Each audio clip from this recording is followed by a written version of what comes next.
মন্ত্রীদের জন্য ন্যূনতম 10 লাখ টাকা তাদের বেতন হওয়া উচিত, এমপিদের 5 লাখ টাকা বেতন হওয়া উচিত। মন্ত্রীর 1,05,000 টাকা, প্রতিমন্ত্রীর 92,000 টাকা। প্রকৃত অর্থে এখন তার মানুষের ডিমান্ড কি? সে তো মন্ত্রী বা প্রতিমন্ত্রী, এলাকায় গেলে অমুকের এই চিকিৎসার জন্য সহায়তা প্রয়োজন, অমুকের মেয়ে বিয়ে দেবে, সেখানে একটু সহযোগিতা প্রয়োজন। যুব সমাজ, তরুণ সমাজ আসে, তারা একটা খেলা ছাড়ছে, তাদের একটা পুরস্কার মোটরসাইকেল এমপি সাহেব দেন। এখন এই যে চাপ, এইটা এমপি সাহেব কোথা থেকে দেবে? একজন এমপি, এই যে আমরা দেখি মাঝে মাঝে সাধারণ মানুষ এমপি হয়ে যায় জনগণের ভালোবাসায়, জনসমর্থনে। কেউ যদি মানুষের মন জয় করতে পারে, এখনকার যে নির্বাচনের সিস্টেম, আগের মতো তো সিস্টেম নাই যে রাতে আপনার ডিসিরা ভোট করে দেবে, ইউনোরা ভোট করে দেবে, কিংবা আপনি কেন্দ্র দখল করে ভোট পিটিয়ে আপনি নেতা হয়ে যাবেন। এখন তো সেই সিস্টেম নাই, একটা ফেয়ার ইলেকশন হচ্ছে। তো যাদের জনসম্পৃক্ততা আছে, জনগণের কাছাকাছি যারা থাকে, তারা ভোটে দাঁড়ালে অনেকে হয়ে যাচ্ছে। এইবার কয়েকজন আমার মতো তরুণ আমাদের কয়েকজন এমপি হয়েছে।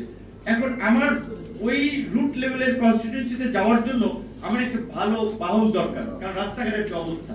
তো সেই ক্ষেত্রে ভালো একটা গাড়ি যদি বাজার কিনতে যাই, সেই সক্ষমতা তো আমার নাই। তাহলে এখন আমার তো লাইফ ঝুঁকিতে, আমি যদি একটা ছোট গাড়ি নিয়ে যাই, ওই যে ট্রাকের ড্রাইভাররা বা বাসের ড্রাইভাররা যেটা বলে প্লাস্টিক, বাই প্লাস্টিক, ডানে প্লাস্টিক, কোনোভাবে বাইরে যেতে আমি নিজে শেষ, এমপি শেষ।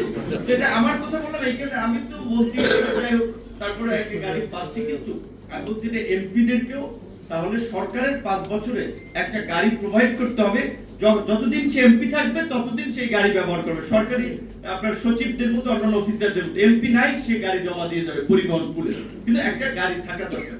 একই সাথে এমপি মন্ত্রীদের জন্য এখন এমপির যদি আপনার বেতন তো বেসিক 55,000 টাকা বোধ হয়, এবং সর্বসাকুল্যে 1,70,000 মতো সামথিং পায়।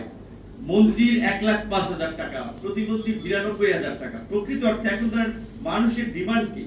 সে তো মন্ত্রী বা প্রতিমন্ত্রী, এলাকায় গেলে অমুকের এই চিকিৎসার জন্য সহায়তা প্রয়োজন, অমুকের বিয়েতে আপনার মেয়ে বিয়ে দেবে, সেখানে একটু সহযোগিতা প্রয়োজন।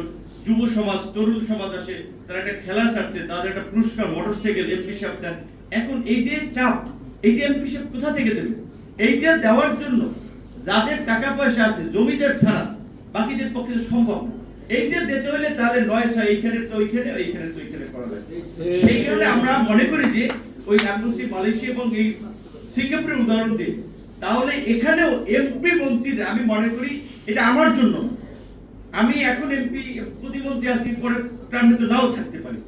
মন্ত্রীদের জন্য ন্যূনতম 10 লাখ টাকা তাদের বেতন হওয়া উচিত, এমপিদের 5 লাখ টাকা বেতন হওয়া উচিত। এটা এই করে বললাম যে বিরোধী দলের অনেকে বললে, বা আবার আমরা বলে অনেক পলিটিক্স হতে পারে যে সে এমপি তার বেতন বাড়াই দিতে চায় না। আমরা এই রাষ্ট্র ব্যবস্থার ভেতর থেকে, এখানে তাসলিমা আপা আছেন, অনেক দিন ধরে শ্রমিক আন্দোলন করেন, কাজেই শ্রমিকের দুঃখ দুর্দশা বুঝেন, শ্রম সংস্কার কমিশনে ছিলেন। আমি শুরু থেকে শ্রমের দায়িত্ব এবং প্রবাসী কল্যাণের দায়িত্ব পাওয়ার পর থেকেই তারা আমাকে বলেছে, ভাই আপনি আমাদের লোক, রাস্তার লোক, আন্দোলন সংগ্রাম করেছি, এই শ্রম আইন পরিপূর্ণভাবে কিন্তু বাস্তবায়ন করতে হবে। তার যে যেই লাইনে কাজ করেছে, তার ওই চিন্তা ভাবনা যে লাইনটাকে কিভাবে আমি বাস্তবায়ন করতে পারি। তো আমরা তো অল্প সময়ের রাজনীতি হলেও এই রাষ্ট্রের ভেতর থেকে অনেক কিছু দেখেছি।